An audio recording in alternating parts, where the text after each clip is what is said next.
G'day and welcome to the Hunting Connection podcast. My name is Zach Williams and I am your host. Here we'll connect you with hunters, fishers and outdoor enthusiasts from around the globe. This podcast will share hunting and fishing stories including past experiences and tackle the tough hunting stereotypes our community faces. We hope to be a positive influence to those outside the community while also having a laugh along the way. Hope you enjoy the podcast.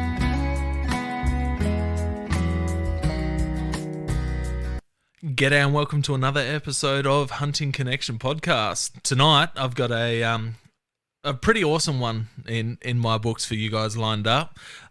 This one came along on the New Zealand trip that I done. We stopped at one of the lakes in New Zealand and we were taking photos. It was Lake Tekapo, I'm pretty sure, and we were taking photos and seen these fellas walking across to take photos of the same statue in a bunch of camo, and we got talking and introduced ourselves, and here they are now. I'll let them introduce themselves because I don't want to butcher their names. Everyone knows how bad I butcher surnames on this podcast. So, how you going, fellas?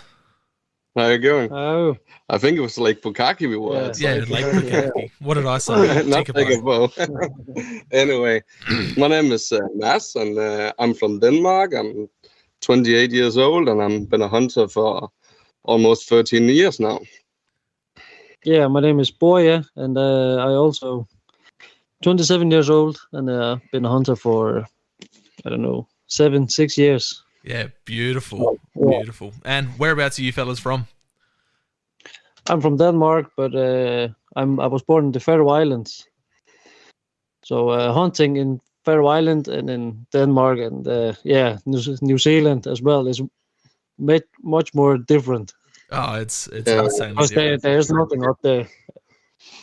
And I'm a true Dane, and I've been hunting across Europe. And this year we had 5 weeks together in New Zealand to try something new, and we met you guys. Yeah, it was a funny meeting, that's for sure. You know, we spotted you in your Sika gear, and we're just like, oh, they're definitely not New Zealand, so we'll go introduce ourselves to them and see what they've been up to. So, you know, there was, Rolling in a white Toyota station car, and what is going on? yeah, so we had the one New Zealand Jurgen with us, and then the two Americans, and me being the Australian. So it was good to introduce ourselves, and then look at us here. We're on a podcast and gonna learn everything about hunting across Europe that you guys have done, and hear about your trip to New Zealand. So we'll try our best. Yeah. you guys will smash it. So we'll get some. Yeah, I hope so. We'll get some of the basics out of the way. What do you guys do for work? I'm a head chef at a restaurant at the moment. Awesome. Yeah, so I don't make food at home. I just take takeaway. No, I cook at home also, the game meat and all that kind of stuff. But also when you're a head chef and you come home after 10 or 12 hours working, you don't feel like going in your own kitchen and start cooking for you and your girlfriend. I could imagine. Quick food, go hunting. And Yeah, I'm a carpenter. Carpenter, nice. So I have time to cook when I come home. Or you just go to Mads and get him to cook you some takeaway. Yeah. Can you bring this with you? Yes, please. Yeah. How far do you fellas live apart from each other? 500 meters. Yeah. That's perfect. And how did you guys? It's a good timing when we were planning our New Zealand trip. You coming over? Yep. Yes, a bottle of red wine again. Yeah. So how did you guys meet? My parents, we moved to Denmark when I was 11. And first day at my class, I sat next to him. So it's been together since. Yeah. And what's the go with hunting in Denmark? What age can you start doing it, and when did you guys start hunting? Yeah, to take a hunting license in Denmark is actually like a small education you're taking. I think I used around 6 months Yeah. on taking it on Me too. a school. You're on once a week, one day, one night, one evening a week, and 3 or 4 hours at the time. And then you have a certain days to learn all the basics and the theory and the praxis, and then you take first a test where you have, I think it's 600 questions when they take out 40 questions with pictures and all that kind of stuff, and you can have 5 of them incorrect. Wow. 5 or 4, four, I think. Something like that. 4. And after that, you go to a practice test when they see if you can handle the gun and the safety, and you also have to. When you're shooting shotgun in Denmark, you have some certain meters you can shoot different kind of game on. Yeah. If you take roe deers, for example, it's 20 meters. That's maximum. And there are some signs of a roe deer, and you have to say, "Can I shoot or can you not shoot?" And then the man next to you says, "Yeah, that's correct," and go further to the next one. There's maybe a goose or a duck, and you answer again. And you have 6 questions on the animals, and then you have to shoot. Yeah, to show your weapons. You still can handle it in a live situation. Yeah. That's crazy. That's completely different to what it's like here. What's that? We can imagine that. And that's only shotgun. Yeah, that's only shotgun. Then you also have a test for rifle also. Yeah. Nothing theory on it, but you have to take a test when you show you can handle the gun correctly, and then you shoot 6 shots at a roebuck on 100 meters, and 5 of them has to be in a circle you not can see. Yeah. But just normal broadside long shot. So that's just the hunting license side of things. Is there a firearms license as well involved in that, or? Yeah, you can actually call it like a firearms license. Yeah, it is. You get a license to hold your specific rifle for 10 years. Yeah, then you have to... and then you have to renew it. Yeah, renew it, yeah. But also if you have a rifle where you can change the pipe on it, you have a license for the rifle and for the pipe. Yeah. And as a new thing... The silencer is no more a license you have, is just registered.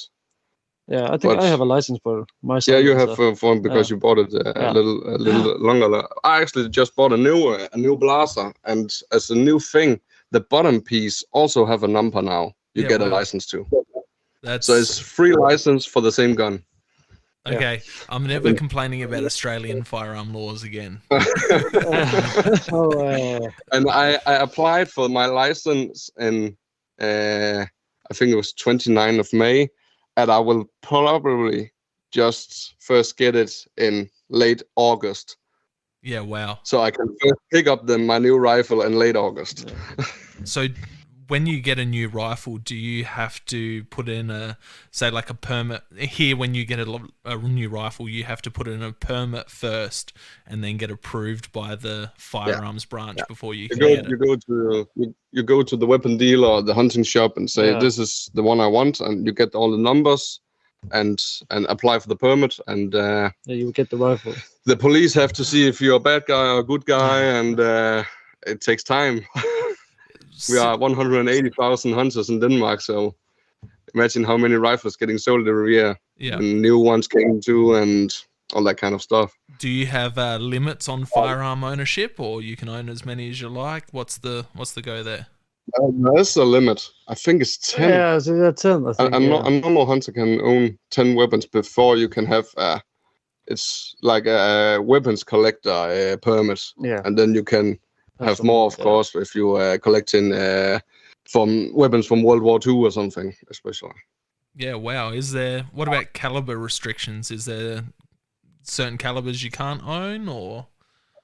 No, I think if you want to shoot a roe deer with 480 nitro, you can do that.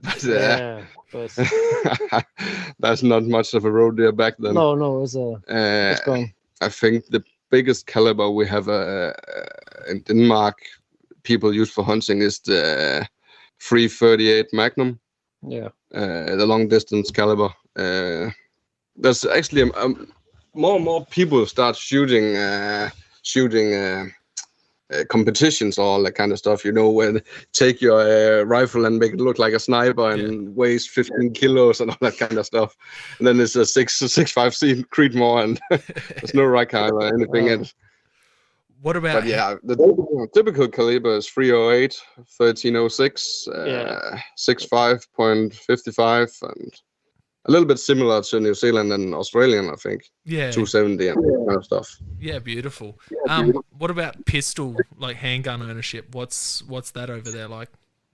You have to get a special license. That's special permit. Yeah, a special permit. And you can have one, but that's also something I heard about. Something you have to have the gun the first year at a clubhouse or something exactly. like that. You have to be in a clubhouse where you can shoot with some guns. Where you can shoot on the targets, and then you can have it home with you. But I've never heard of someone have a pistol in our friend. You can use it circle. For anything, only to shoot at some targets. Yeah. It's more like when you're in Australia and you go to the wild boars or something, and you have something to finish them off. Yeah, I think it's more there you can use it. We can't use handguns here. There's special circumstances where station owners can have handguns, but that's, you can use them for target shooting, and that's about all here in Australia. Yeah. So, but it sounds like you guys are very similar to my understanding of what England's firearm laws and hunting kind of setup is. Is that? Have you guys hunted England or? No. I want to. Yeah, they have Munchak and Chinese water there. Yeah, it's like if you take like.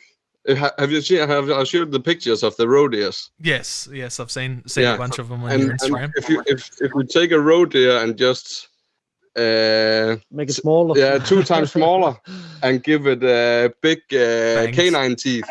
Yeah, that's a Chinese water deer. Yeah, they're a cool looking species. I love my deer species. But yeah, got a friend who. Yeah, I got a friend who was hunting last year or 2 years ago. Yeah, Munchak, Yeah, it's a beautiful country to hunt in. Look like a beautiful country. Look like a beautiful country, He has never been in New Zealand. Oh, exactly. So, how long have you guys roughly been hunting for then? 12, 13 years. And I think I've been 7 years, I think. That's many years. That's many years. Yeah. Wow. Yeah. I met all you guys and. Said you have to take the license. You have to take the license and okay, I do it, and now That's awesome. I love it. And judging by your photos, you guys do it. You travel a bit hunting. Where do you guys go hunting apart from just Denmark? We've both been in Sweden. Yeah. And I've been in Germany and Poland and New Zealand this year. Yeah. I think I've been in Poland maybe 10 times or something, 8 or 10 times. Red stag, fallow deer, Sika, driven hunt, roebucks. Sika, they're one of my favorite deer species. Oh. It's just when you whistle them in, and I think I shot 2 stags, and both of them were not more than 20 to 25 meters away, and I caught them in. It was just hair was rising all over the body. I bow hunted them in the rut in New Zealand on the North Island a few years back. I was unsuccessful. I missed 3 deer with the bow, and then turned down a nice stag with a rifle at 80 yards. I missed him with the bow, and my mates handed me the rifle and pulled him up, and I've raised the rifle and put the scope on him. And it was the first morning of the hunt, and I've gone to pull the trigger, and I've just handed him back the rifle. I'm like, I can't do it. It's too easy. And I regret that to this day. And that was almost 7 years ago. I understand. Kind of messing up. And I missed a stag with a bow, a hind with a bow, and a yearling with a bow, and it was just. But it was amazing hunting. It's cool area to hunt them, and I've got an obsession with them now, so I have to get back and redeem myself. How are they in New Zealand? It was in New Zealand you hunted them. Yeah, in the North Island. Yeah, is it like a full winter coat in the rut down there, or they still got the little bit of the summer coat? It should be almost full winter coat coming in now because it's coming into it's winter in the southern hemisphere, so Yeah. down there. So It's like when totally black animal, but just if they're in the shadow or standing still, you can't see them. Where is it? where we were hunting them is basically rainforest, so they were that hard to see. You pretty much got them coming in from the field into the forest, and that was the only time you could see them. Other than that, they were just ghosts. They're a small deer, and they're just insanely well hidden in that terrain. Yeah. So, what are your bread and butter species in Denmark? What are you chasing? You said you got roe deer, fallow deer, sika. We have sika, but not many places. I think totally in Denmark every year they shoot around 700 sikas. Yeah, not much. It's not for everybody. Some big castles around in Denmark that have them, but it's not for everybody. No. We get more and more red deers here on the west coast. Yeah, I think the population out on the west are well over 5,000 species. Yeah, just here. Yeah, just here, and they spread every year. Yeah. I can see on my hunting ground that we get more and more for every year. There goes the tracks everywhere, and you can see in the rut time where they're going. And actually, also a fallow deer. I saw 2 yesterday when I was roebuck hunting. Oh, okay, nice. So I hope they are there for the for the autumn hunt. That's awesome. So, what type of land are you hunting? Are you hunting private land over there, or is there hunting specific properties? That's the shitty part of Denmark. We're gonna tell you now, Zach. There's nothing. There's no public land in Denmark. No. Yeah. Only private land. Private land. Yeah. And the farmers have learned over the years that if you have red deer on your land, people are willing to pay a hell of a lot more for it than if there's no red deer on it. So if they are driving around and see some big red stacks and the next man come knocking on the door, hey, I want to hunt here. Yeah. You got money? Is it all pay to play over there, or are you just forming relationships with farmers over there? Sometimes you can be lucky, and if you see a farmer going outside the house and you stop up and say, hey, any hunters going around on your land, and he said no, and you can sit down and drink a beer with him and have a little chat, and maybe you can make a solution on it. Yep. Yeah. So similar here in where I am in South Australia, right in the middle of Australia, but down the bottom, we have no public land here either. So it is going around door knocking on private properties, asking for access, and that's the only land you have to hunt. We've got good populations of fallow deer in South Australia. There's decent red populations in certain areas, but we have 5 of the 6 deer species in South Australia. We've got one area in South Australia we call it the southeast of the state, and there's like a big privately owned game hunting ranch there, and they've got poor fences. So they've introduced all these deer species, and over time they've got out and bred up outside of the fence. So in South Australia, in that area, you can find chital or axis deer, you can find sambar, you can find rooster deer, fallow, reds, and there's been rumours of hog deer, but there's not many of them in that area. Oh, I would like a hog deer. A sambar is my favorite. Yeah, sambar also. Well, you fellas need to get down to Victoria then, because both of you would be able to get Did you all also hear the invitation we just got from him?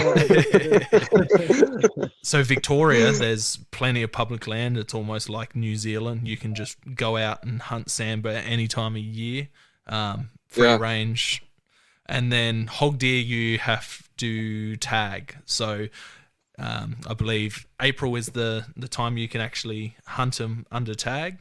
But then there's also a hog deer ballot where you can draw a tag and you can hunt them in a certain couple of balloted areas. So you draw the area and you draw the certain time. They'll say, all right, you've drawn for Snake Island from February this date to February that date. It's about 4.5 days, and that's how long you have to get it done, and you get a tag. Okay. Just like the tar ballots in New Zealand. Yeah, it's very similar. But yeah, they tell you the date, the time that you have to be there. You have to rock up for the information sent like lesson first, and then you're off to go get one. So I drew that for February this year for Snake Island and managed a nice little you also got stag. one on Instagram. Yeah, so I was pretty happy with that. They're one of the hardest species in Oz to get, so I've got that out the way now. But yeah, we're lucky. We've got good populations of those 5 of the 6 species all around Oz. So, and they can be found all through Oz. From Queensland, you get the Axis and the Chital and the Roosa, and then as you start going down, you start getting reds and fallow, and then Victoria is the best state for sambar. Nice.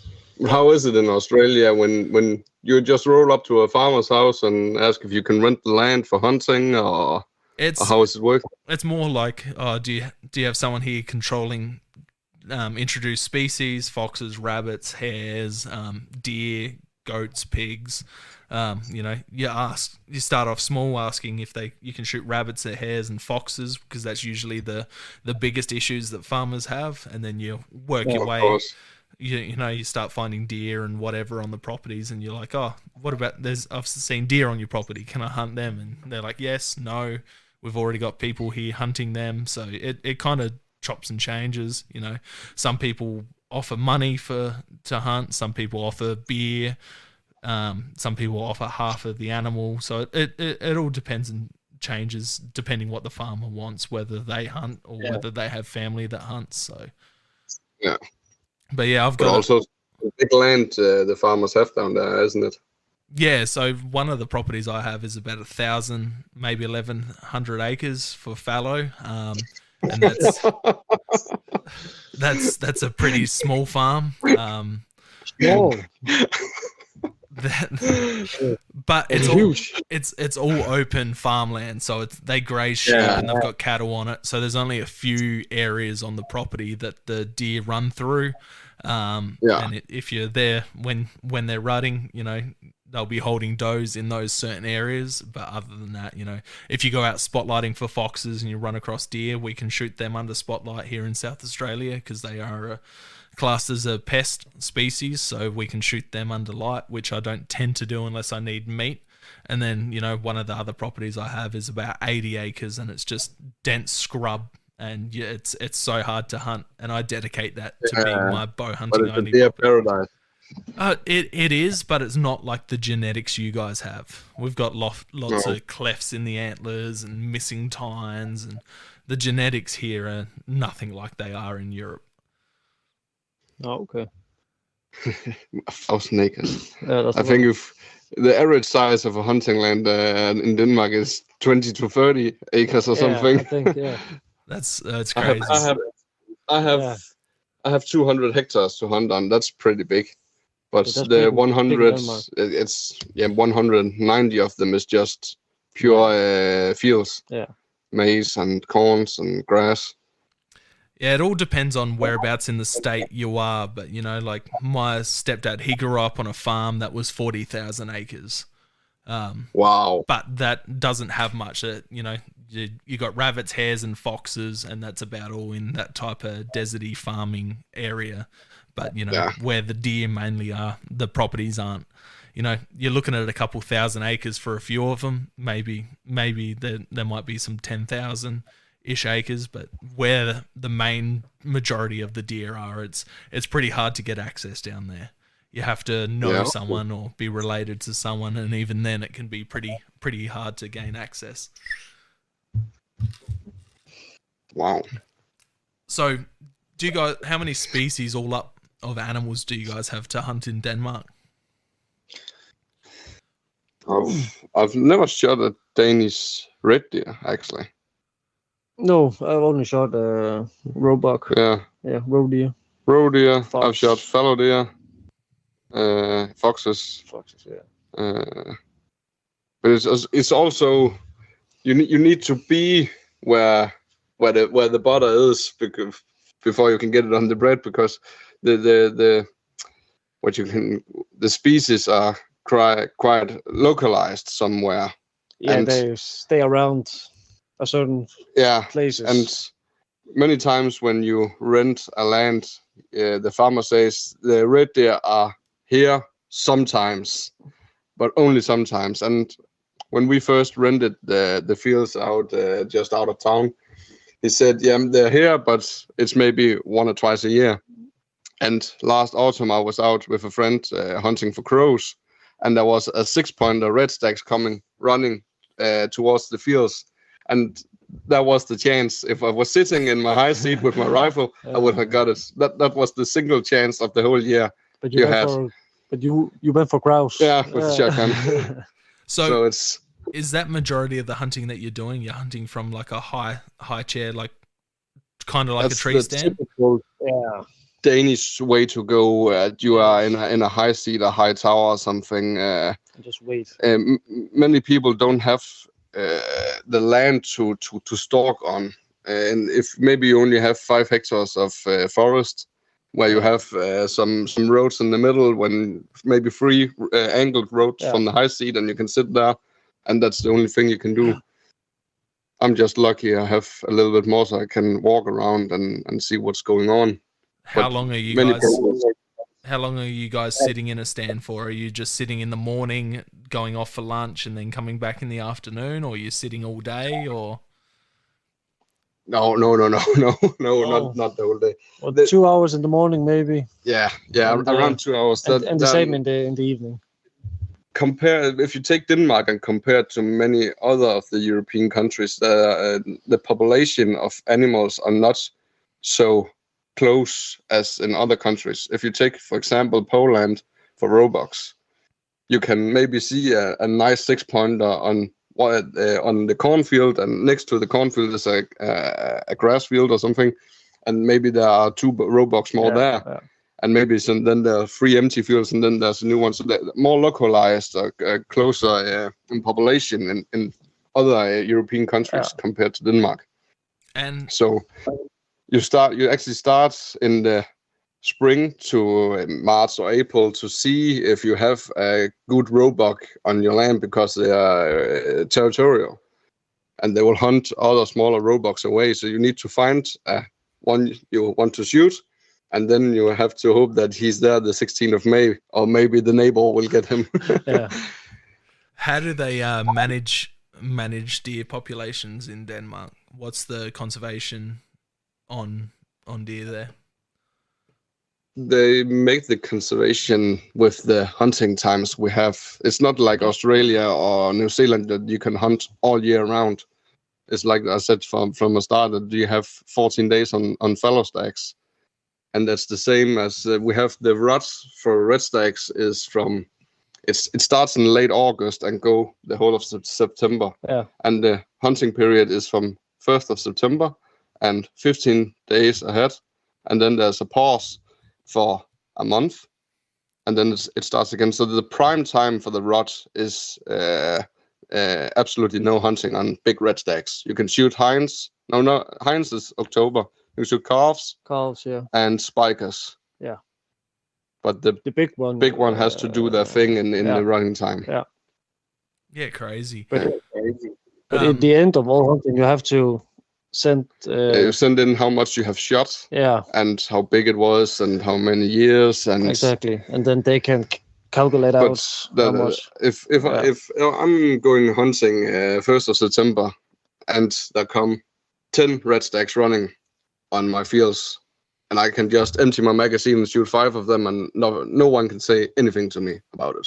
So there's no age of the deer that you have to specifically target. It's all self-control and that type of thing. No. Self-controlling. Yeah. And that's also, it's a good thing and also a bad thing, because some people shoot a lot. Yeah. But also many places where they have some big groups renting maybe 500 hectares. They say, okay, from a 9-pointer and up we can shoot, and from under we cannot shoot. Yeah. So you also have to make your own restrictions and say, okay, if I want the big trophy stack, I'll let the spikers and the 6-pointers and 8-pointers go. Yeah, that's understandable. And see if there comes something good up. That's somewhat similar to here. So for people listening who don't know much about Denmark, how big is Denmark roughly? Like if you're driving from one side to the other, how long's it kind of taking? 3 hours. Yeah. 3.5 hours. We live on the west coast, and if we have to drive to the east coast, about 3 hours. Yeah, the drive to Copenhagen. We have the Jutland is the mainland, and I think it take 1 hour from 1.5 if you take from the western point to the eastern point. Yeah. But if you drive from our city, that's a little bit. I think we are 30 kilometers in from the west coast, and drive to Copenhagen is about 3 hours, 3.5. Yeah. Something there between. So we are 6 times smaller than New Zealand. Yeah. That's crazy. More hunting. Yeah. 44,000 square kilometers. I think we are. Yeah, I don't know that. That's insane. The state that I live, South Australia, from the capital city, Adelaide, it's 4 hours to Victoria, roughly. Yeah. And then if you go the other way to Western Australia, it's about 15, 16 hours to get into the next state. And then Australia is the same size as Europe. That's nuts just to realize how. And what's the population of Denmark roughly? 5.5 million people. Yeah, wow, that's crazy. So my state, we're not the biggest country in the world. No, not the biggest. So my state, I think you have lakes in Australia that are bigger than Denmark. would not surprise me. I think in South Australia we have about 1.2, 1.3 million people in the whole of South Australia. Wow. So it's a very small hunting population. Yeah. And if you see 5 million people and 180,000 hunters on a land that's 6 times smaller than New Zealand with no public land, it gets some pressure on it in some certain kind of way. That's nuts. So what started getting you guys to hunt into like different countries, and how do you go about hunting those different countries? Do you have to sit different education courses and hunting courses for those, or? I think that no, you just if you go to Poland, you just have to get a permission. We call it I think it's a voucher. That you're coming to hunting on this hunting club and you're going to hunt red stags, for example. Yeah, but you have to get the European weapon license. Weapon passport. Yeah, passport, yeah. Where your numbers from your rifle are, and that's also available for, is it 10 years or something? Yeah. 5 for 10 years. I can't remember it. And then you can cross the borders with your weapons without going to the border control. Yeah. So if the police stops you and say you got weapons in the car, say, yeah, and I have all my papers, you have your permits and your weapons passport, and then there's no worries. Yeah, that's crazy. Yeah. So have you guys run into any issues while traveling interstate with, or into different countries with rifles and that, or it's pretty... Never. I once got a speeding ticket in Germany. And he could see we were all getting camo clothes and said, you got weapons in the car? I said, yeah, we just finished 3 days of driven hunt in Poland. Oh, okay. And then I think we showed him our weapons passport, but not the weapons. And then he just signed and everything was okay. And I paid my speeding ticket and went on. That's awesome. So we just stopped for a pee break there. Sorry about that, boys. So yeah, you were saying you got stopped for a speeding fine in Germany, and you were in full camo and stuff. And they saw the weapons passport, and they didn't even see the weapons. It was just okay. Everything is under control. Signed the paper, got the money, out of the way. Yeah. That's awesome. So we never experienced some issues when you drive to Sweden and. One of our friends has like a big American pickup truck, and 2 young guys with a camo hat come rolling in, V8s, and where are you guys going? Hunting wild boars. Oh, nice. Good luck. So the hunting culture, it's not very big, but what's the perception over there when you tell people you guys hunt? Is it like a common thing, or people are like, oh, why do you hunt? Are you explaining yourself much why you hunt, or? I think that's a common thing. Yeah, it's a common thing here where we live. I think if you go to the big cities, it's more like, why are you doing that? Why are you hurting the animals? Yeah. But here, and then they go buy the chicken in the supermarket. Yeah. But no, hunting has been a big part of Denmark here in Western Jutland for whole Jutland for many years, and all the farmers used to to hunt for ducks back in the days, ducks and geese, because it was a little bit more available than red deer, for example, was 30 years ago. That's awesome. When we hear the stories from one of our friends' grandfather, Vaughn, when he tells the stories back from the days when they're shooting ducks at the coast, and it's madness. Yeah, it's just another time. Yeah, it was another time. What about when it comes to processing deer and the other game species that you guys hunt? Are you guys doing it all yourself, or are you taking it to a butcher to process and make certain I'm things? educated butcher. He's a butcher, so butcher and a chef. I do it myself. That's awesome. And I got some contacts so we can get some salamis and sausages to the grill, and like that. But if it's just the main pieces, backstraps and all that kind of stuff, I do everything myself. So being a chef and then hunting wild game quite a bit, what is your favorite thing to cook with wild game? Fallow deer. 100%. Yeah, 100%. What type of dishes are you? It's what type of dish is the favorite? I think backstrap on the pan, mushrooms, garlic, rosemary, red wine, some fresh potatoes. That is good. Yeah, nice and simple. Yeah. Sometimes you don't have to do all like YouTube stuff. You see, do that, then use 5 hours.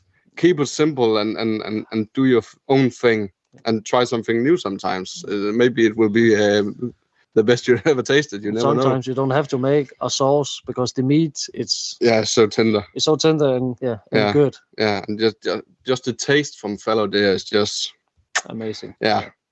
See, we got it in New Zealand. Yeah, that was a red deer. We shot a calf and took some meat and roasted it when we got it back to the hut. Yeah. That's best lunch I ever got. it was good, yeah. Like in Australia and New Zealand, fallow deer for majority of hunters are rated pretty low eating. So that's surprising hearing that it's your favorite over there. How do you rate your deer species that you have? So fallow deer being the highest, what's next, what's the lowest? I never taste Sika. I've tasted Sika once in Poland, and that was actually also pretty good. I think fallow deer and my next species is red deer.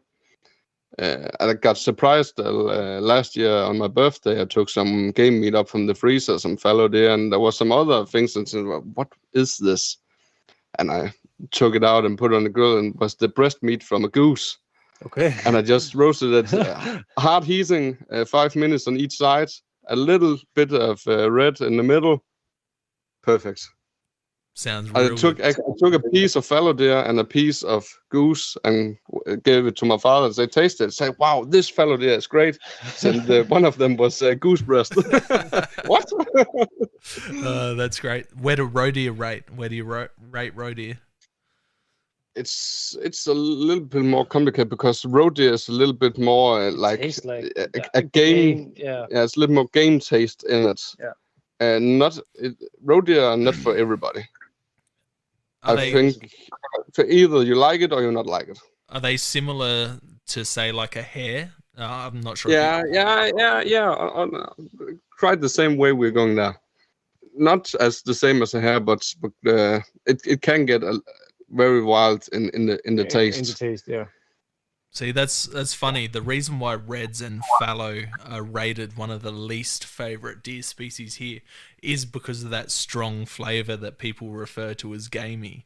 Where the favorite species here, hog deer. Hog deer's rated the highest eating species, and it's very bland. There's almost no flavor, and it's very there's no natural flavor. So that's why people rate it so highly, because it's got nothing.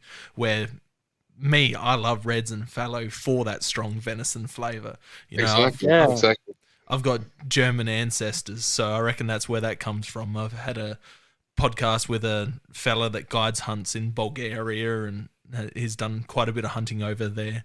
And he said that German and a lot of those Eastern European countries, they quite rate the red deer and fallow deer because of that gamey, well, not gamey, but that strong venison flavor. So it's interesting to hear you guys say that, because it's been the ongoing theory on the podcast for the last few episodes, talking to people.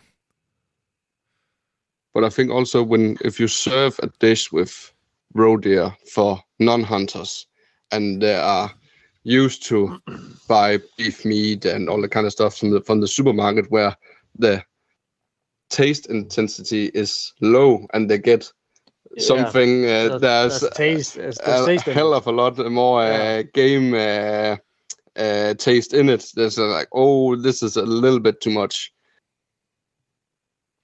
Is there also like a commercial sector for wild game over there? So chatting to a couple of hunters who live over here, but they grew up in England. You have a lot of the game parks or whatever they call it, where they sell the venison and that to a commercial sector. Do you guys have that over there as well, or is it all just privately done? I actually talked to my neighbor here 2 days ago. I was unpacking the car after a hunting trip, and he's not an old man, but an older man now, and he got some issues with his lungs. And he said that out in a town, I think it's 20 kilometers from here, he started a deer farm in the 80s when he started hunting with all his friends. He said, and that was the time in New Zealand where it was very popular to have the game farms and start the management for tourist hunting. And they say, oh, we got some red stags and some hinds, and we sold some to the parks, and sometimes we shot one. And but you don't hear too much about the deer farms. Oh. They're here, but it's not much. Oh. So can you sell wild game over there? Because England, you can sell wild game. We have some butchers that are buying game meat, roe deers and all that kind of stuff. Yeah. But yeah, you see sometimes in the supermarkets there are red deers from Castle or something. Yeah, when it's the season. Yeah. But it's not typical go buying red deer meat in the supermarkets. It's not. No. But many people want it. Many friends that are non-hunters say, hey, if you shoot one in the autumn, can I have a piece and can I buy the animal? And I also think there's some restrictions about you can't sell it actually. You can't go out and just shoot and then sell it to other people. Yeah, if you sell it for doing a like what you can say, a black business. Yeah, you can't do that. It's illegal. Yeah. But I think there's nothing wrong if you have a backstrap over and say, okay, 2 bottles of red wine, we make a trade, and this is. Yeah, that's fine. Yeah, that's awesome. What about like offal? Are you guys eating heart and liver and kidneys and stuff like that as well? Are you utilizing that, or? Never tried it. I eat everything. You eat everything? Yeah. That's the genes of the Faroe Islands. Yeah, I think, survival. Yeah, survival. But no, I actually, if I said to myself last year, if I shoot a fallow deer next year, I want to take the heart. I tasted a red stag heart. Yeah. With some sauce. It's very good. Yeah. We have to make a whole scene in the kitchen, and a heart of a red stag. Yeah, it's a big one. Yeah. Oh, heart's definitely beautiful. It's one of my favorite eating muscles, that's for sure. It's one of the first things I cook up. I'll get a tenderloin and heart and cut it up with garlic and chili and mushrooms and onion and you know, I'll go out for a morning hunt if I shoot a fallow. That's the first thing I do as soon as I get home. Tenderloin cut up, heart cut up, chili, garlic, onion, mushroom, and just fry it all up. We have to try it. Yeah, then we'll make some certain dishes and send some pictures to stuff. Yeah. I love seeing foods. I'm not a chef. I'm not a great cook, but I love cooking. Even more so with wild and caught game. You love to eat. Yeah. That's why I've got a belly, and that's why I struggled in the hills in New Zealand. Yeah, we heard a little about you had some hard time doing the mountains in New Zealand. We ate pretty good. Those fellas that I was hunting with, they'd been there for a couple of weeks, so they already had a bunch of venison and rabbit and everything in the coolers ready to go. So as soon as we got into the camp, we were eating venison steaks, and I cooked them up some Kentucky fried rabbit, and like all of them had never had that before, so they were pretty stoked on that. Oh, delicious. Yeah. We also got the king meal at Stephen's house in New Zealand. With we had a guide the first 5 days down there for a tar hunt, and we was in one of the eastern valleys. And you shot one we didn't find. Yeah. And I shot the 10.5 incher, and we shot some nannies and some kid. Yeah. And then the bad weather was closing in, so we had to get out. And we came to Stephen's house in the middle of the night, totally exhausted. And then the day after, we went for our firearms. And the evening was just totally head chef, Mecca, butcher house, red wine, and 3 or 4 different kinds of meat. And Stephen also have been a head chef at his own restaurant. So I was standing butchering the meat, and there was flames and everything. Grilled outside. Yeah. We drank a lot of red wine that evening. So let's just jump back a second. How did New Zealand come about? How'd you go organising it? How did you book it? And then, where'd you go from there? And let's hear the whole rundown. You asked me if I wanted to. It started like a boy dream. I think I started hearing about New Zealand. It's maybe 15 years ago. I was on a small education for young fishermen, where I was living a week at a school, and we was learning about how to learn other people about fishing trouts and salmons and all of the kind of stuff. And I was also always Wednesday evening. It was a friend night where 2 guys were coming in and telling about a big fishing holiday. And I think 2 times I heard about fishing in New Zealand. And it was just, 2 guys living in the back of the van and fishing for 3 months. And always been a dream to come to New Zealand. And then we got the hunting license, and we got older. And then I started hearing about Freddie Wolf, Fred the Dane. And it was a hunting paradise down there. And you can go hunting on public land for $25. And I was just start thinking, maybe you should just try to take a month out of the calendar and just go out, screw it and have some fun. Yeah, try it. Go hunt.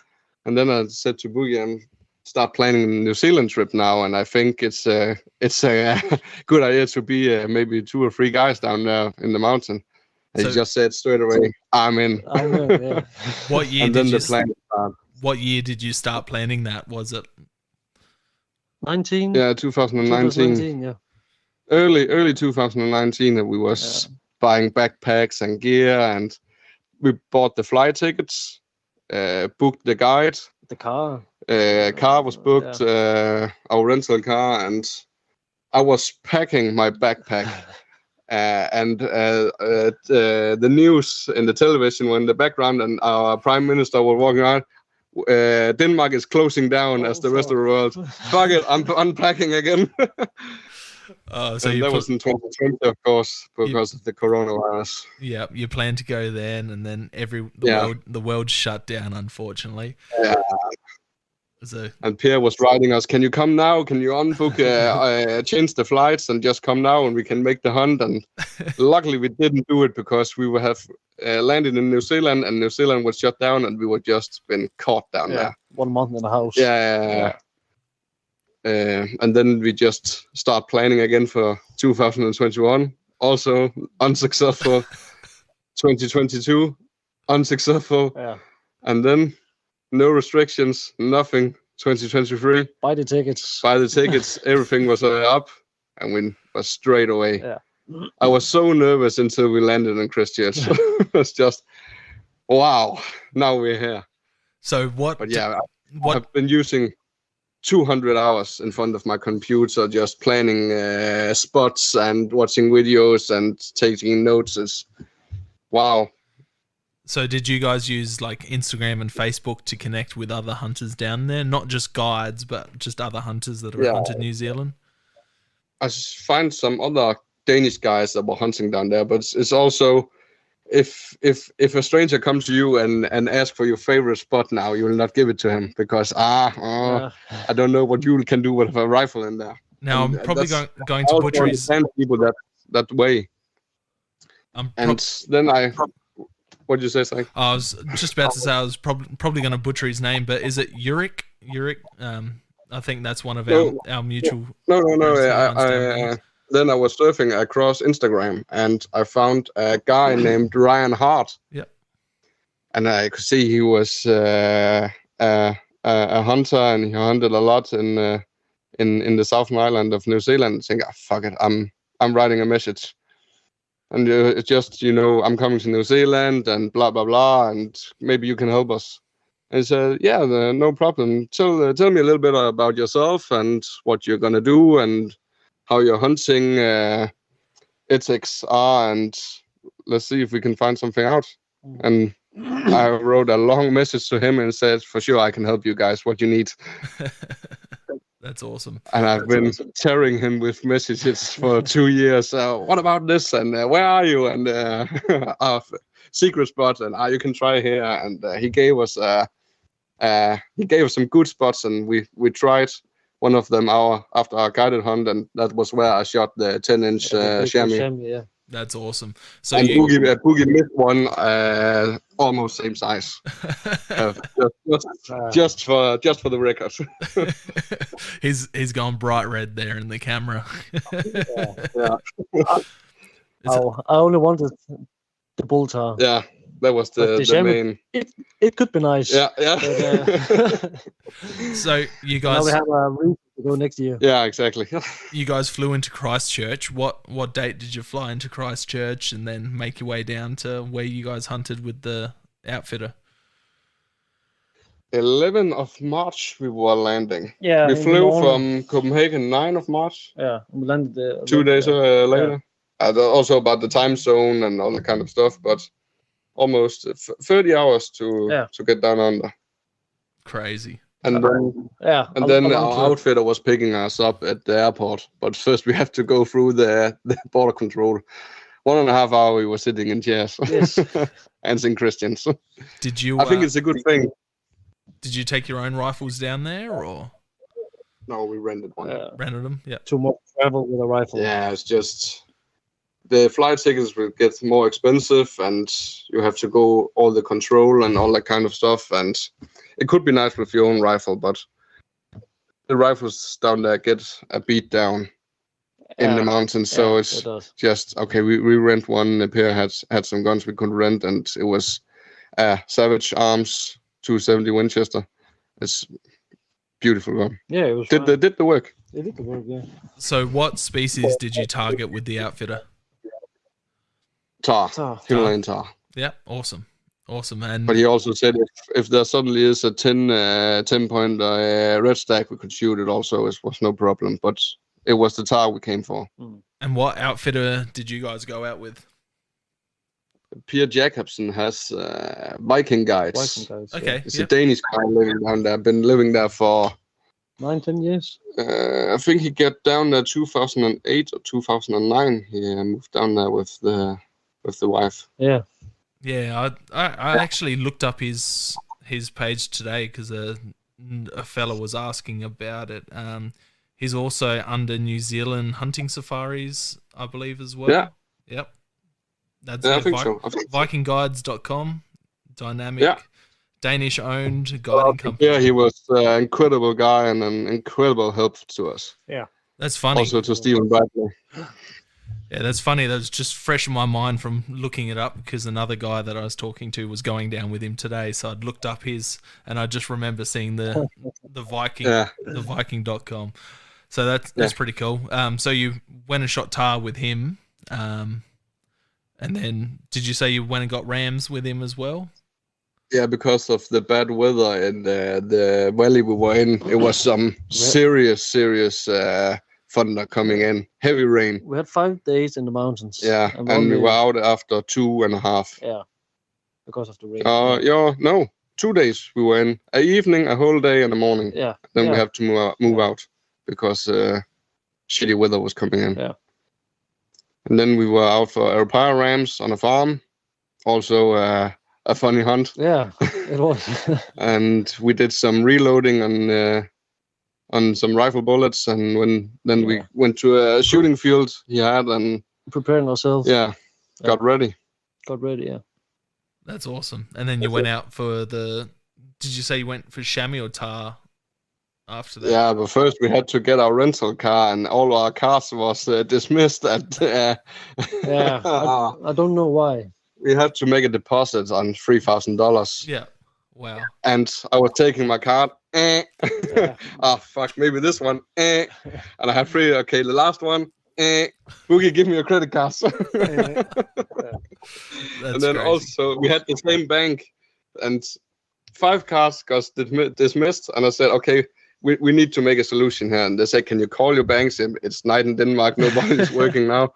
And saying, okay, can we make non-deposit slip or something? So he can make it to $1,000, but then we have to make $450 in cash right now. And I went out to Steve, and he was out in the car and said, I'm here on my bleeding knees. Can you help us? I can transfer the money as soon as my bank opens in Denmark. I just need a deposit slip for $1,000. I said, yeah, no worries. Beep. Went the cars on, said, you are my man. And then it was just straight to the mountain after that. Yeah. That's great. Then we went for Alpha Pass.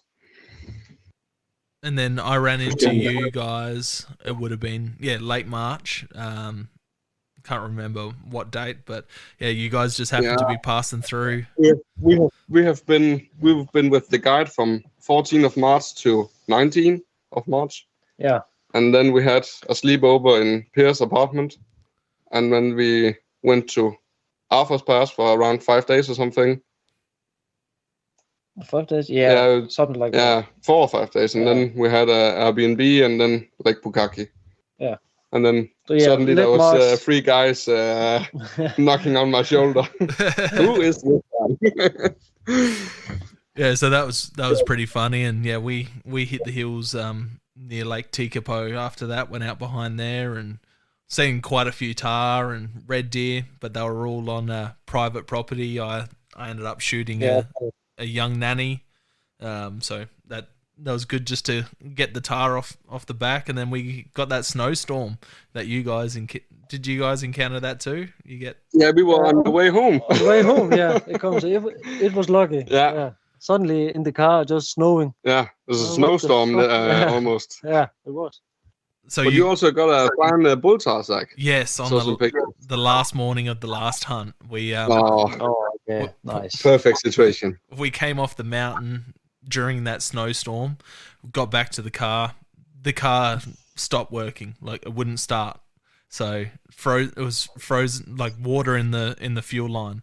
And by the time we got everything sorted, the 4 of us ended up sleeping in the car that night because all of our tents and stuff were wet. So we slept in the car, the 4 of us, one in the front seat, one in the driver's seat, one in the passenger seat, and then 2 in the back seat with all of our gear as well because it was raining.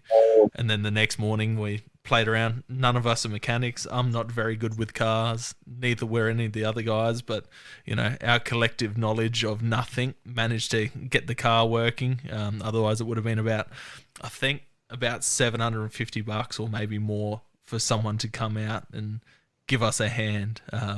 Wow.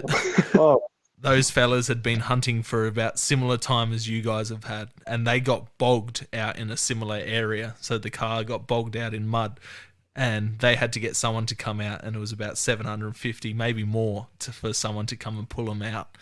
So they were pretty spewing on that. But we went back in, stayed at the hostel the next night, dried all of our stuff in the hostel's drying room, and went out and had a dinner. Funnily enough, I had venison. Most of us had venison in the restaurant. But we went out to another spot the next night, and ended up sealing the deal on a lone bull tar the next morning. It was just perfect, crazy but awesome. I think he went 10.9 inches, about 7.5-year-old. So I was pretty happy with that. Ah, perfect. It was crazy hunt. How was the terrain for you guys? what type of terrain are you guys hunting in at home and when you're traveling and versus It's New flat. Zealand? Yeah. Denmark, it's flat. Like a pancake. Yeah. So to come to New Zealand, the first week, it was tough. My legs were Yeah. dead. But yeah, when you walk into mountains, you get used to it. Yeah. So After 2 weeks, you can feel the. We were it was used to it fine. now. Yeah, yeah. But the first week, it was hell. The climate is crazy to get used to, just acclimatizing. Like I would take 2 steps and spend a minute breathing to try and catch my breath. Yeah. Know the feeling, bro. Know the feeling. And then when you walk with a guide, he just walks. And we have to follow. So yeah, Jürgen, who I was hunting with, he's in New Zealand. He was actually born in South Africa, but moved to New Zealand when he was quite young. But he's just like a billy goat. He moves through those mountains like a tar moves through those mountains. Jumping up. And how did you guys go with all the spiky bushes, like the Spaniards and stuff? Oh, my head. A lot of swelling was torn apart. Oh. You meet the Spanish bastards? Yeah, the Spaniards. Yeah, those big green broadleaf. Oh, not the Spaniards. The Spanish bastards. Yeah. Okay, that's the Spanish bastards. Yeah, and the Magronian. What was the one with the spikes on? Matagorry. Like a bush. Yeah, Matagorry. Yeah, something like that. Matagorry. Yeah, I think something like that. And the lawyer wine, that stick to the clothes and you can almost not get off it. It's like a lawyer. If you first are in the hand, you can't get from it. Oh man, I spent the next week when I got home just pushing all the little splinters out of my legs. I had all these little pus spots all over my legs. Yeah. Do you guys have much spiky terrain like that? Do you have spiky bushes and Lake Bukage? It was a hell. It's actually now it's a good story, but when we went home that night, I was close just to lay down and die. Yeah. Because when the spot we went to was not far from the statue, and it was a spot we got from a local guide in Christchurch. Yeah. And we got to the hut and said, okay, we don't gonna go along from here this evening, but gonna hunt in the small valley we was in near the hut. And we could see some fallow deers on the other side where it was private land. Yeah. And we heard some red stags. And then the next day we should try to go to the top of the plateau and hunt down a valley. Down the valley there. Next to where we were living. We have heard there was a lot of bull tar in there. And then when Bogi missed his one on the guided tour, we need to find a bull tar for him. And the locals said, there's a road you can go alongside all the way to the top. And we didn't know that. And okay, it doesn't feel right. We found a road and walked maybe 200 meters. Says it doesn't feel right. And there was private land on the right side. We found out it was fenced private land, but then we went straight through the forest uphill. It was totally disaster. A living nightmare. Yeah. And we got up to the top and 23 degrees that day. We shot a wallaby. Yeah, we shot a wallaby on the way up. Yeah. And we got to the top and we heard it's the last hour of the day that's the best down in the valley. So we were waiting on the top and looking out for some red deers, and we heard some hinds and cows running from us, but did not see them. And then the last 2 hours was just sitting down, spotting down in that valley. And we have been spotting for 10 minutes, and Bogi is just up. I can see a tar. Said, fuck no, where is it? Yeah, down there. Yeah. So okay, we're gonna try go down, and then there was bull tar and 2 nannies. And we went, I think, 100 meters down. It was maybe 300 or 400 meters deep, that valley. Yeah. And we went 100 meters down, started scouting again, and it went into some close bush. And did that with the spikes on? Yeah, and a little bit to the left, and we could start. Oh, there's another tar over there. Oh, there's 5 more there, and down there, and suddenly we have, I think, 10 or 15 tars within a range of 500 meters. and we should try to get along with all that sticky stuff, and the tar makes some tunnels in it. So we have to take our backpacks off and crawl under it and take the backpack and the rifle, and we found a good bull tar. I think it was 300 or 400 meters out. And we were walking alongside the creek now, almost. And then Bogi just stops. There's one there on the right. And it was 225 meters out. Yeah, something like that. And we got in 180 meters, and I prepared the backpack, and Bogi had all the time in the world up with the rifle and said, take your time. And it was standing a little bit with an angle, not clear broadside. I said, shoot it just up on the right frontal leg, and it will go down straight away. And he sent the bullet, and the tar just disappeared. Says, fuck, yeah, you got it. And then it pops up again and start looking, fuck it, give it another one. Boom, disappear again. Yeah. And then I just see it runs into the bushes. And then you can tell about the nightmare. Yeah, I shot it, and we saw it fell down, and you could see the scrub, all the bushes go. Didn't look so close. Yeah, exactly. Looked like you can walk in it. Then I thought, okay, I will run up because the clock was a little bit late. Yeah. I have to run if I can see it, but maybe we can go back and find it in the morning after. But some places it was so close, the bush, you can't go through it. Exactly. So Bogi was up, and then he disappeared and come up again. I was guiding him. Said, on the right, further up. I didn't see anything. No blood, nothing. And I spent a half an hour just trying to get up there. And then I just could see the sun was going down behind the mountain on the left. I was just, shit, it's dark in 1 hour. Yeah. So Bogi, come down now. We are in a hurry. And then we should find our way back to the camp in totally darkness. Total darkness in the spiky bushes. Uphill, downhill, through the forest, and it was just... My pants was ripped apart, and my hands, I got scratches everywhere. It was just totally nightmare. Yeah, I had to climb over some of that mattigary. We were coming back off the mountain after I'd shot my tar, and we were heading back to the car, and the guys, they just kind of worked their way through like a tunnel, and I was so exhausted and just... over the day, I just climbed over the top. I threw my bag over the top of it. I threw my bow over the top of it, and I just climbed over like 10 meters of mattigary just on top of it. And I'm in shorts, and by the time I got through it, my legs were just bleeding. There was just blood running everywhere down it. I was so exhausted. We crossed the river, and as I'm crossing the river, I like stumble and smash my shin on a rock and open my shin up as well. So by the time I get out of the water, it's just my legs were... because you know what blood's like when it gets wet. My whole legs were just red. That's something New Zealand can. It's just... you learn it. You learn it. Yeah. Next time, I won't do that. No. I'm glad I'm not the only one that struggled and had a hellish time in those mountains with all those spiky shit. The next day we thought, okay, maybe we should try that road we found and walk 200 meters on.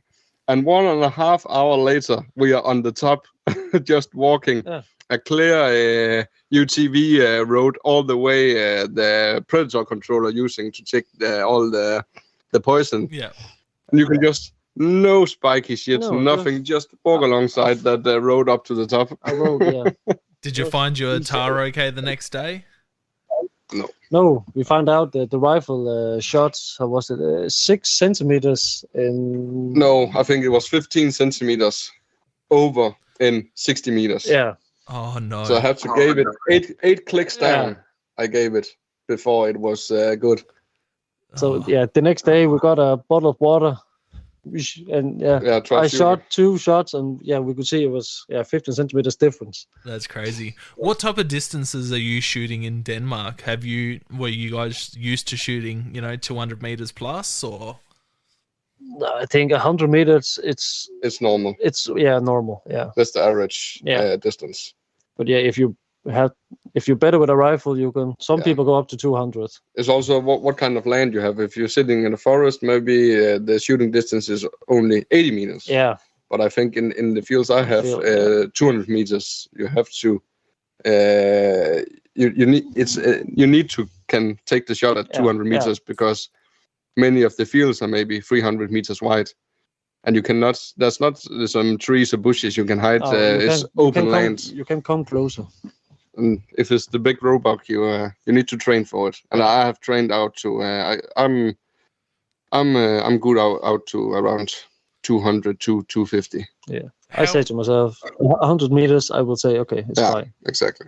Yeah, so I hear, you can shoot whatever distance you really want because the property sizes are so big, and where I hunt is pretty hilly terrain, so you've always got a backdrop as well. But normally, like over here, I haven't shot a deer over 200 meters with the rifle. Because I bow hunt mainly, I'm used to getting in quite close. So normally I'm in with under 100 meters with the rifle. But yeah, my bull tar was 400 meters. And that's the furthest I've ever shot. It was just an insane shot. I stacked 2 bags on top of each other, and as I've we started talking about taking a shot on him, he's got up off his rock ledge and started walking towards the crest of the hill. And just before he got to the crest of the hill, I'm like, how far is he? He's like 400 meters. So I just guess where I put the sight on the back of his shoulder, and the angle he was on, it's the bullets come in under his back rib and then come out his off shoulder, in between his shoulder and his neck. Just insanely. I hit him. I'm like, have I hit him? And he's like walking and stumbled and fell back down and got up, stumbled, fell back down. And it was just, the craziest shot I've ever pulled off. I don't. That's a shot you'll remember forever. That's for sure. It was. I know I shouldn't say it was a fluke, but it definitely was a fluke.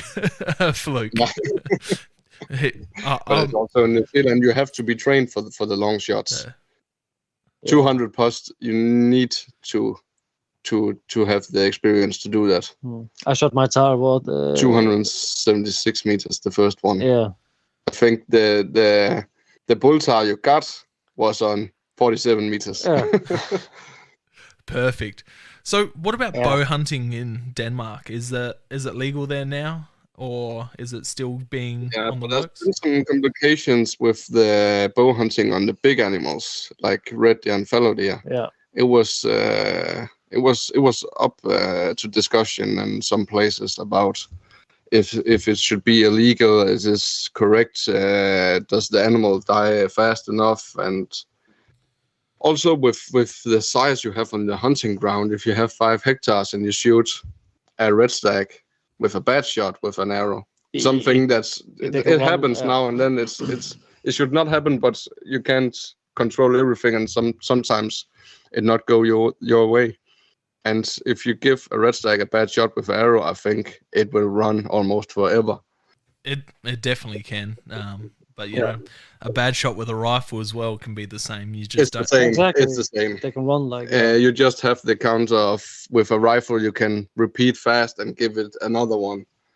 So I think it's every situation they're discussing about, but I think it's legal now. I think it is. Yeah, I don't know much. I'm not a bow hunter, so I'm not following it. But I think it's because Denmark, it's a very small country. Not many people use bow hunt. No. Would you fellas, if you had the time, would you guys get into bow hunting if it was all legalized, just as another means to do it, or you love your rifles too much? For sure, yeah, of course. Sometime I will. But you also have to get the land. You need some forest. You need some forest, To open where you guys are. Difficult. Open fields and bow hunting, I think it's a hard hunt. Yeah. And it definitely is. Also need to be in count of that. Yeah. And what size is a roe deer? How big is it compared to a fallow? Around 25 kilos with... How much is a roe deer? It's a roe deer is 15, 20 I think kilos. when it's butchered up with all the heart and liver and stuff out, I think it's around 15 to 20 kilos. Yeah. Normal size. If it's 20 kilos and up, it's an old animal. But I think the average body weight is around 15 kilos. Okay. Of the motor. So they're a bit smaller than the hog deer by the sounds of it. My hog deer was a smaller body hog deer because it was from Snake Island, and they're an island population of the deer. And gutted, he was 28 kilos. So yeah, they must be a fair bit smaller than the hog deer. But also crazy. when you see the trophy size of the roebuck in front of the camera now, I think the height of the antlers is around 25 centimeters. Okay. And that's this one is 111 CIC points measured up, and that's a bronze medal. So they can get a little bit higher, but it's more the mass in the antlers that count a little bit more, a little bit different from the SCI. They have a cool configuration. I like their style. Exactly. They're cool. What about bringing your trophies and all of that home? Are you getting them all taxidermied in New Zealand, or are you getting them tanned and cleaned and then brought back? Expedite on them. Yeah. And I have a friend close, 1.5 hour drive from here. He's in learning to be a taxidermy, and he gave us some good prices on it and said he can make them for us. And I said, that's super. We get an expedite to Denmark, and then he can make them. And what's taxidermy prices in Denmark like? I think quite similar to New Zealand almost. Yeah. A little bit cheaper maybe, but also you have to take in account of the shipment you get home from New Zealand. You have to put that on top. But also when I was collecting offers from the different kinds of taxidermy in New Zealand, many of them are using US dollar instead of New Zealand dollar. Yeah. So if I get an offer from others, wow, this is cheap. And then USD. Shit. Yeah, wow. That's tricky, that's for sure. Who did you end up going? I think there's a lot of American customers down there, and that's why they control the market. It's a big business. Yeah, well, New Zealand dollars, it's almost double and a half, if not triple, Australian prices for some of the stuff we were quoted. So it's pretty crazy. You can get a shoulder mount for a fallow deer for about 950 Australian, $1,000 Australian, and I think up in New Zealand was like 2,300, 2,500. What is the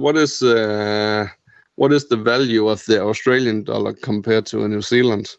We have to take 4.3 Danish crowns to get 1 New Zealand dollar. So 90 cents Australian is buying $1 New Zealand. All right. So it's quite similar. Yeah. What money are you guys going on over there? Crowns. Yeah, Danish crowns. DDK. Yeah, I think it is. DKK, I think it is. DKK. Yeah. DKK. There we go. Danish crowns. So one Danish crown is 21 cents Australian, if that's right. Yeah, that's times 4. No. Yeah. So one Australian dollar is 4.67 Danish crowns. Yeah. That's almost the same as New Zealand. Yeah, very similar. So yeah, you're getting them taxidermied over there. Price is cool. We'll jump onto a couple of questions I have down because everything so far has been pretty much off cuff, which is pretty good. We've been going for an hour 20, all off cuff, learning about Europe hunting and hearing about your experiences in New Zealand. Bit of a silly one. I'm a zombie nut. I like zombie movies, zombie shows. What are your zombie apocalypse weapons? Oh, I wasn't prepared for that. No, you aren't allowed to have so much guns. No, we don't. We can't have the assault rifles in Denmark. But that's a hard one, Zach. A baseball bat with some and the rifle. With some sticks on. I think you need some things for close encounter. Yeah. Baseball bat with some nails. Automatic shotgun with buckshot in. Yeah. And a good sidearm Glock or something. I never thought about that. It breaks up the questions. And AR-15. That's a nice weapon. Yeah. Silencer, red dot scope on, and then a hell of a magazine under.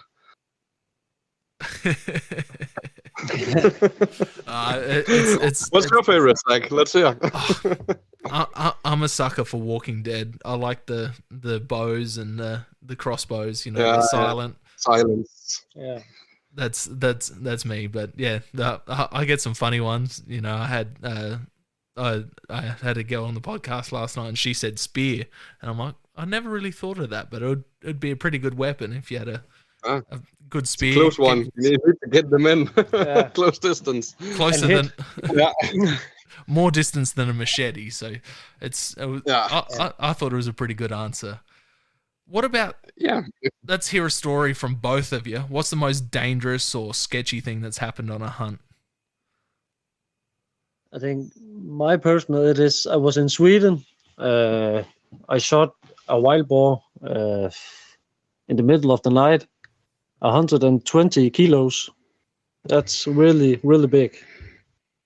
And then I shot it and I wait half an hour. And I call my buddy, can you come and help me pick it up?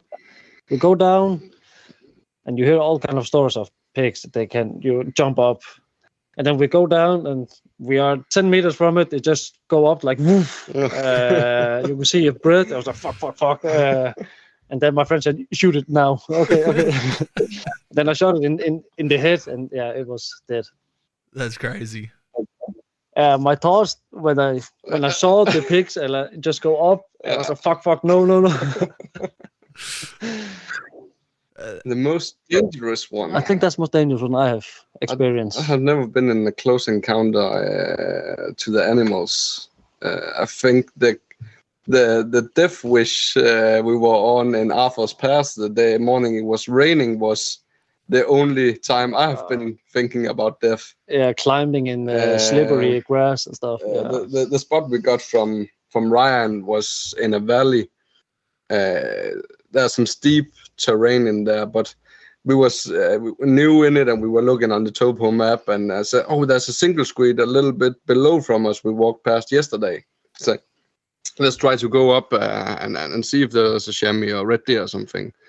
There has been some horrible thunder the night before, and it was just almost blue sky. Yeah, blue on the top, and there's a couple of skies coming in, nothing serious, and we will start climbing up, and we were halfway up, and rain was coming in again. I said, it's over in 10 minutes, let's just go further up, and we went, I think, 100 meters further up, and before we knew it, I was just hanging tight to the mountainside, almost straight down. The angle was close. 70 degrees angle or something. It was very, very steep. And was tying to the grass and was looking down to Bogi. I am not going further up now, I can promise you. It was slippery and I think it took almost 2 hours to get down just one step at the time. But I think if we have been further up there, it was just gone steeper and steeper and steeper. Yeah. But that's I was thinking about death there just a second, it's not good. I don't blame you, man. That sounds sketchy. So we've gone through the most dangerous thing that's happened to you while you guys have been hunting. What's the funniest story you guys have?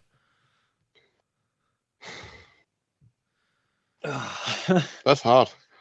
I think New Zealand was very funny. Yeah. At the end, when you were done, you got some funny stories. I had a funny one. That was in 2020 on the start of the roebuck hunt. We have a hunting club here in Varde, and there are 3 pieces of land where you can hunt roebucks if you help on the working days with cutting trees and prepare the terrain and all that kind of stuff. And I have done that, and I got the start day, morning and evening. I was coming out in the morning, and we have been buying full Sitka clothes, so I was totally camoed up. And the roebuck was going out in the cleared area just beside the high seat. And I was just, and you need to be in the high seat before you can shoot it, just of safety precautions.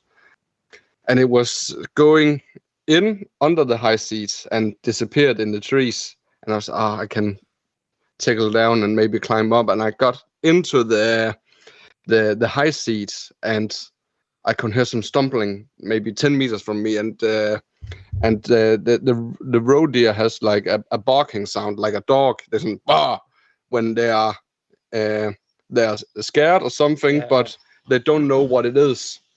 And I was standing eye to eye in 10 meters of the roe buck. It was just barking at me several times. I was just standing totally still, full Sitka camo.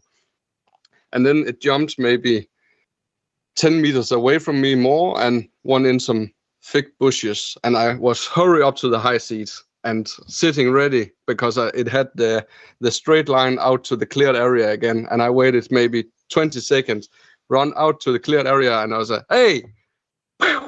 And down it was.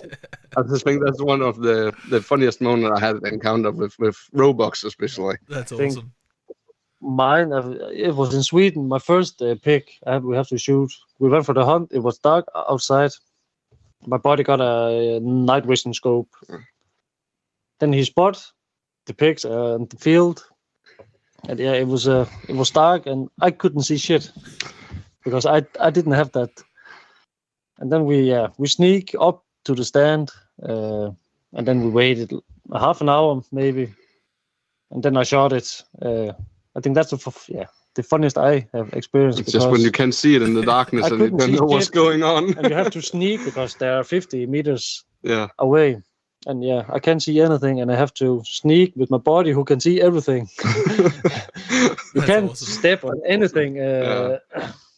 And then climb up to the stand, and it's wood, so it would. Fuck! But I think also the wallaby in New Zealand also is a fun one for both of us. Yeah. Just when you have never seen a wallaby before, only when you have been in a zoo or something. Yeah. And then when you was walking in the forest and Boo was like, oh, there was a wallaby. So, where is it? It was just, I could just see that little jumping animal just come towards. And then we're walking 10 meters, and suddenly, I think it's 12 meters from us, he's just sitting looking at us. Yeah. Saying, what can I gonna do? Shoot it! Shoot it. Yeah. How did you guys find that in New Zealand, being able to pretty much, run into any mammal you ran into, you could shoot? Fantastic. Yeah. Not because you are in a blood rush, you just want to shoot anything, but just you can go now, and maybe this national park have maybe Arthur's Pass is 100,000 hectares, and everything you see in that park you can shoot is a target animal. Yeah, exactly. And there are no restrictions. You have to do everything by yourself. I think it's fantastic that it's your choice that take the outcome of is a successful hunt or not. That you can see, okay, it's a small nanny chamois, and let it go and find a big buck or something. I think it's fantastic. And also, you can use your head a little bit more. Yeah. How did you guys rate eating the tar? Did you like it? Yeah, it tasted pretty good. Yeah. We got a professional chef to make it, so it was very good. We got tar and fallow deer, and it was bull tar, fallow deer, and tar kit. A tar kit, yeah. But the backstrap, shit, it was good. Yeah, the tar was definitely one of my highest rated game species. Yeah, for sure. Yeah, for sure. Yeah. Unusual flavor, unusual texture.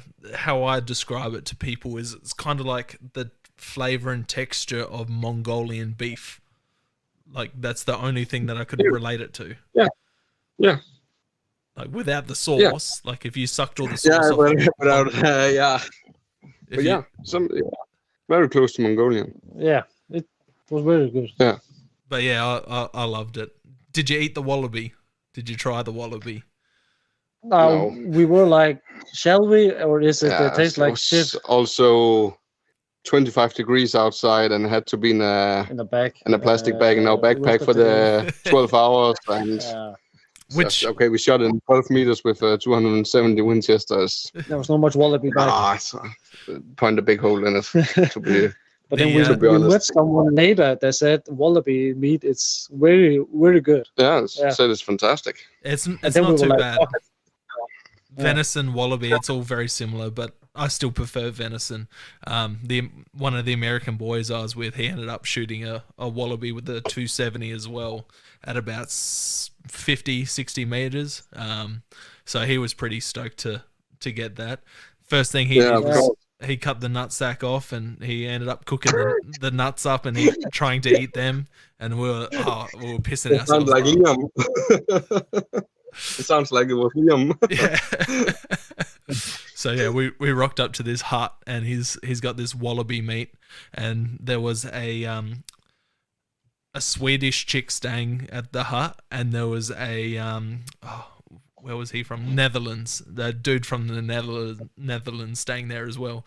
So he's cooking up these wallaby testicles, and he's like, "Oh, do you want to try some?" to these people that are just walking the trails. And I knew he had a fetish for that. They're like, nah, we're good. But I ended up cooking some of the tar up that we had with us, and it was cool being able to sit in the huts and share some game meat with people that weren't hunting, that were from another. She was Swedish and he was from the Netherlands, so being able to share it with them. Your friend was out there in the hut.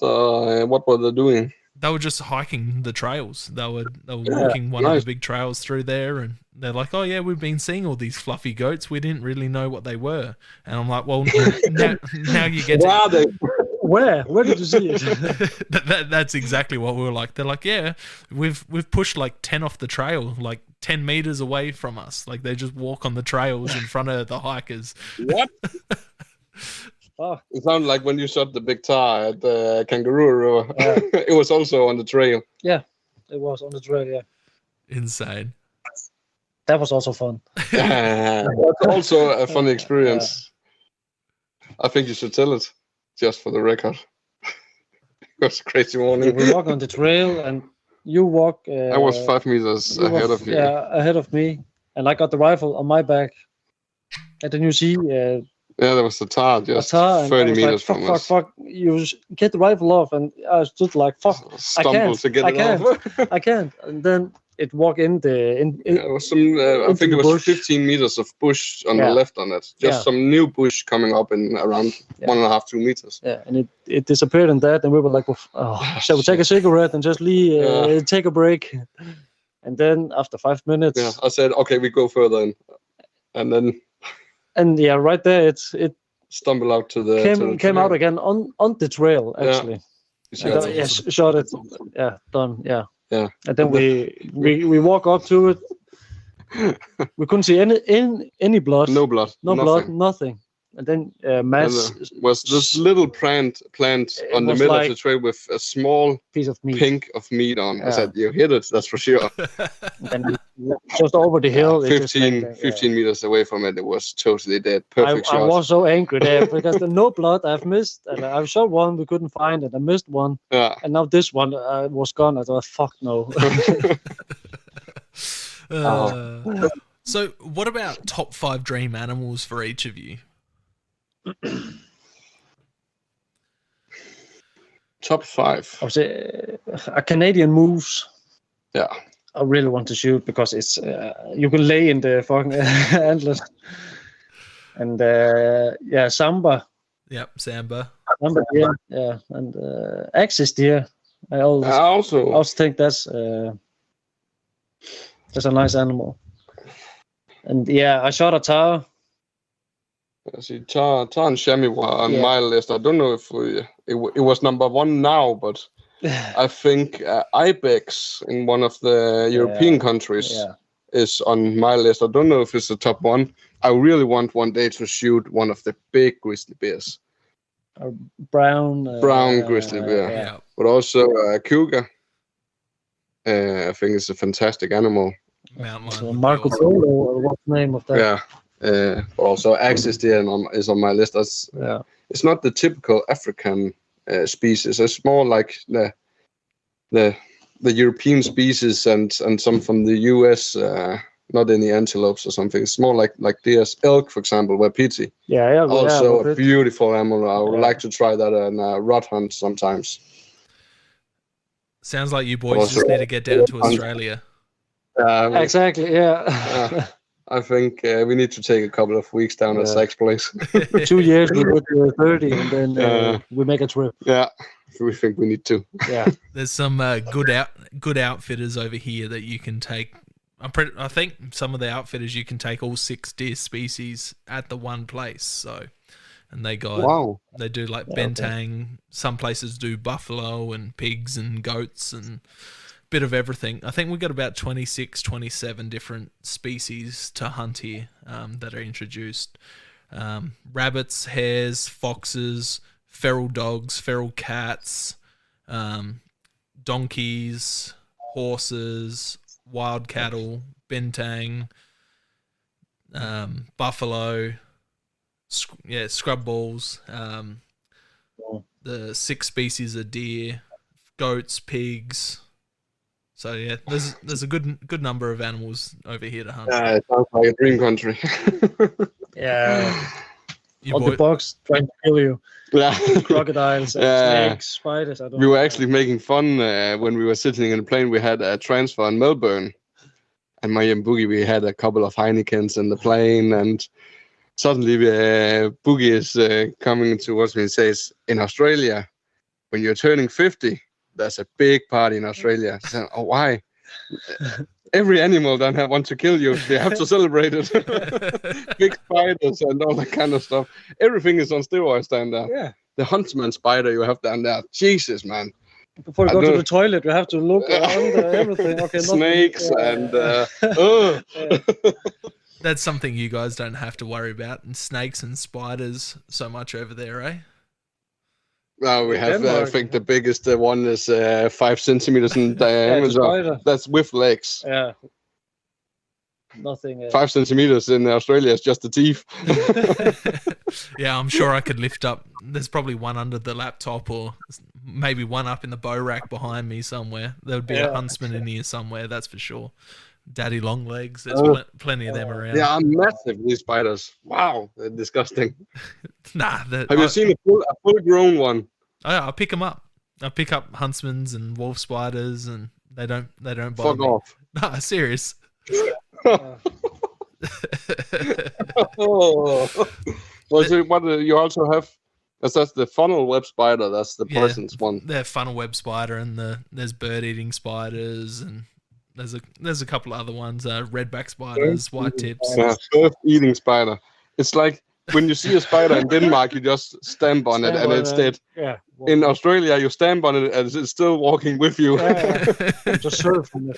Yeah, surfing. Starts bench pressing you with one leg. Yeah. So, how do you guys see the public views on hunting and hunters? I love it. Yeah. I think it's nice. Some people hunt. It's just to get the meat. Yeah. And it's also you have different kind of hunters. You have the trophy hunters. You have the meat hunters. And but you have the population of animals. You have to keep it as a straight line, because if there's no hunters, the animal become. It's all about the conservation. Yeah. I mean more people from the outside that don't hunt, how they look and see hunters. Like in Denmark, we don't have these. You think we have certain place in Europe now where all the green, the Greenpeace people.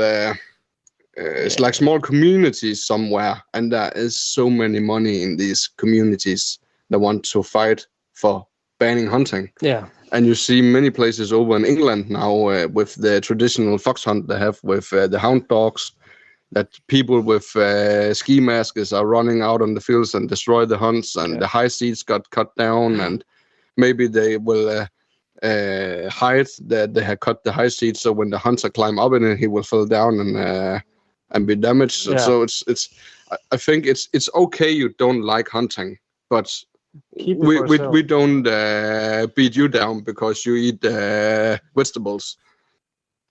Don't beat us because we eat meat or like to hunt meat, because we only care. I like more the idea of deer more than individual deer.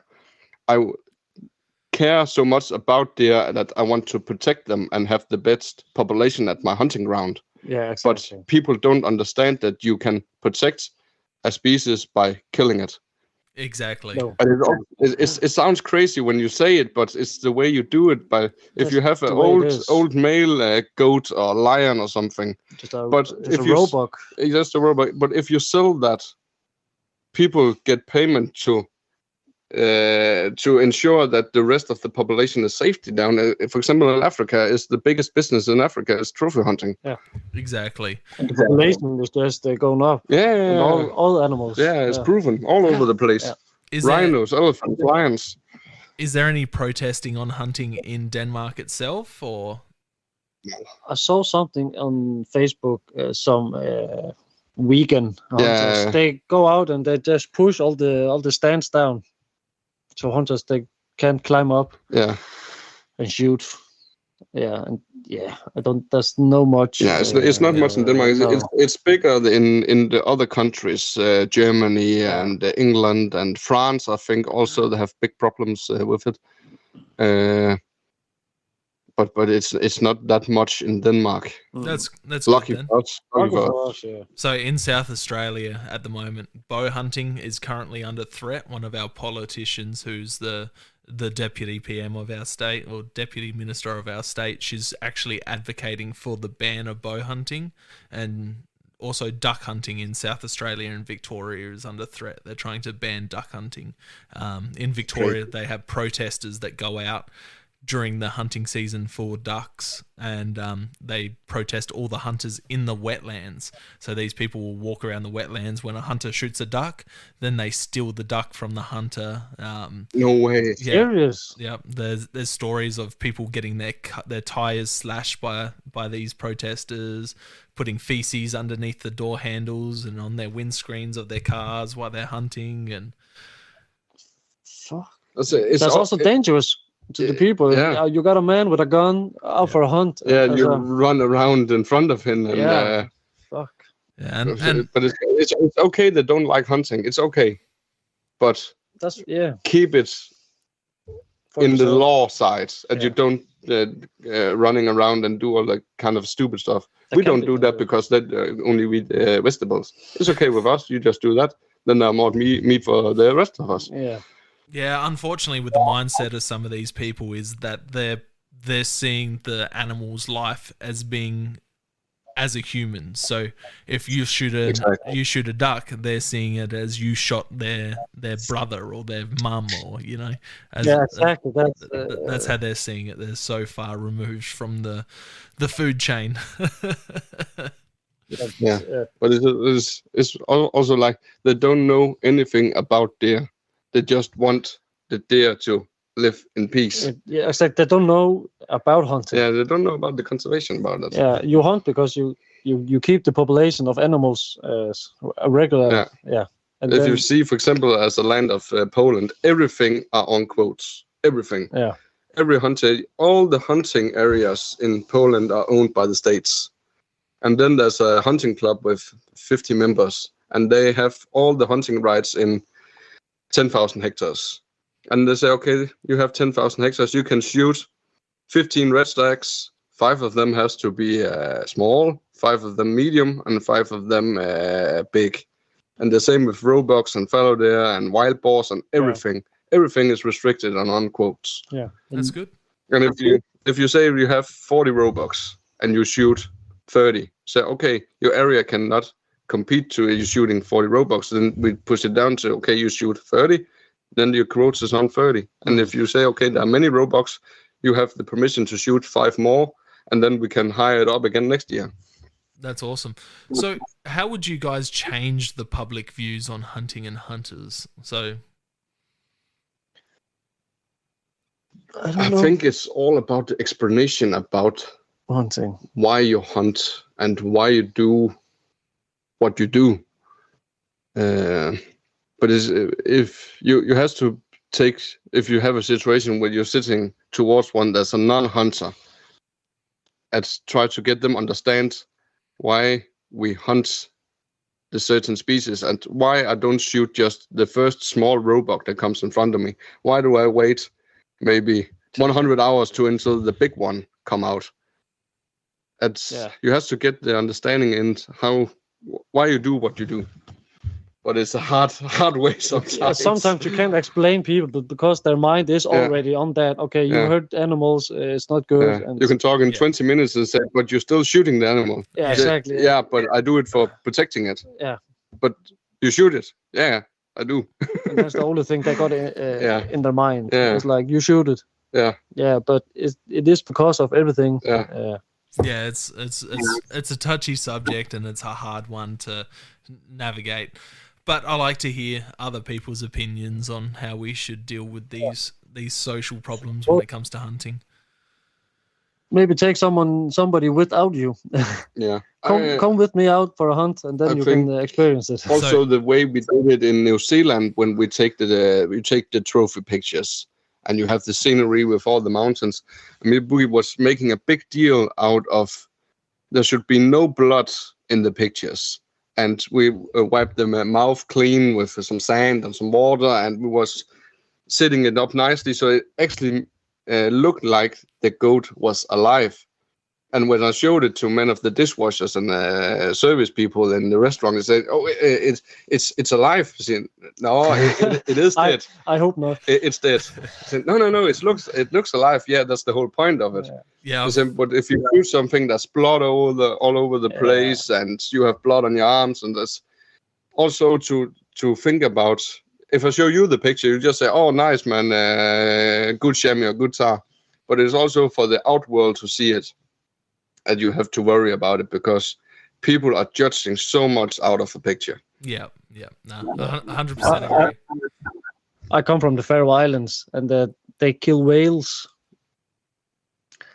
There's so much, what a green pillar. Fuck, what is the name? No, that was the dolphin. What's his name? Sea shepherd. Yeah, sea shepherd. Sea Yeah, shepherd. Exactly. Idiot. But you've been killing whales in the Faroe Islands for I don't know as long as you can remember. Yeah, that's where is that where they corral them into the bays and then people start killing them? Yeah, exactly. And that's kind of cool. It's cultural. I would take. Exactly. It's the cultural, and people hate it because when blood meets water, it just looks like a massacre. Yeah. But and when you got 50 whales laying in the bay with blood everywhere, people think, "Oh, that's a slaughterhouse." If I was there, I'd partake in it. It's something interesting. It's something cool. It's a different culture, and it'd be cool. Have you eaten whale? Have you eaten whale? Being from that area, I've experienced a whale hunt. Yeah. Yes, I also have tasted whales. I think you have to be born with it. You can come outside and think, that's good.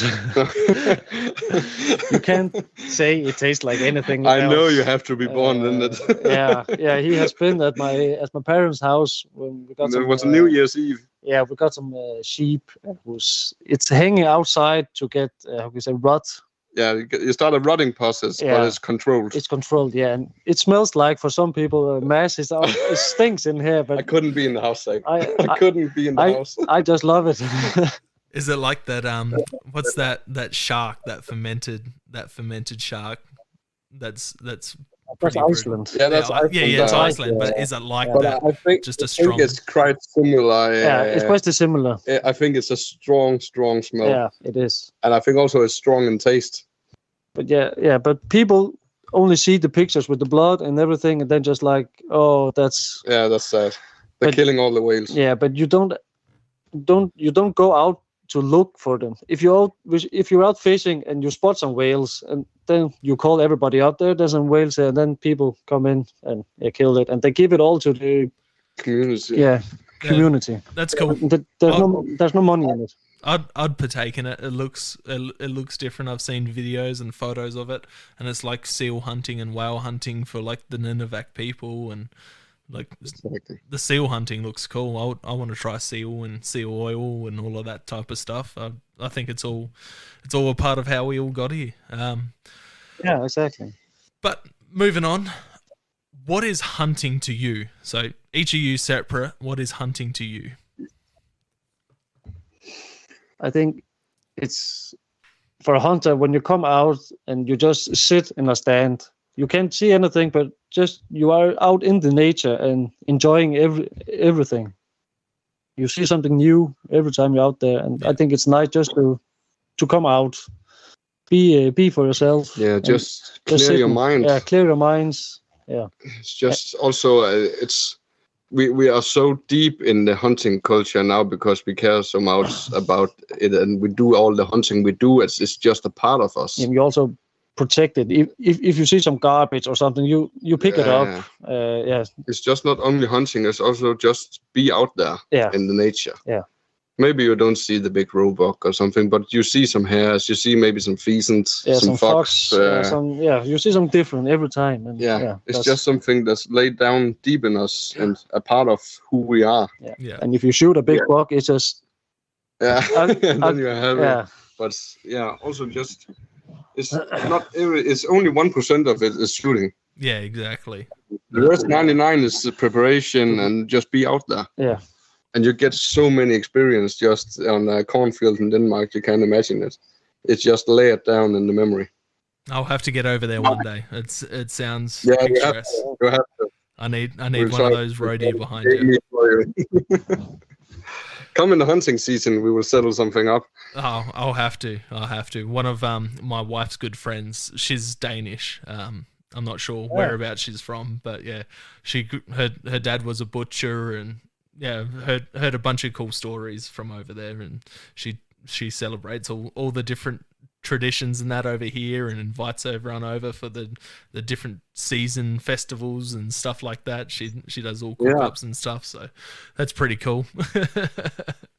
Nice. It's awesome. But I appreciate you guys coming on and taking time out of your day. It's a little bit easier to work out. It was about 7 hours difference, 7.5 hours difference. So I think it's 7 hours now, or 7.5. Yeah, that's of course. That's awesome. But if people want to check out your social media and see your hunts and have a chat to you guys about hunting in Denmark and Europe, where do they find you? Instagram is the place to go. Instagram, yeah. Profile name. My profile name is Mads.Soe, Mads.Soe. Yeah. Mine is Bogi H. Eriksen. It's a BOGIHERIKSEN. Awesome. And you guys have some great content. If I just click Thanks, on man. Mads's... More to come up from New Zealand, I promise you that. You've sent me a few of those photos, but there's just some incredible stuff, like looking at the seeker and the roe deer and everything else that's on the profiles, the boars, and it's completely different to anything we have here, so it's awesome to see. Thanks, man. I appreciate you guys coming on. And have a good night. You too, Sax. See you next time. Will do. Thank you very much. Thank you for listening to another episode of Hunting Connection Podcast. Please head over to our social media and give us a follow. Instagram at Hunting Connection Podcast, Facebook at Hunting Connection Podcast, Twitter at Hunting Connect, TikTok at Hunting Connection Podcast. If you've enjoyed, please share with your friends and family, tag us in your photos and videos on social media, subscribe, rate and review to help grow the podcast. If you're interested in giving additional support to the podcast, you can head over to our podcast's Patreon page. Thank you very much for listening, and catch you next episode.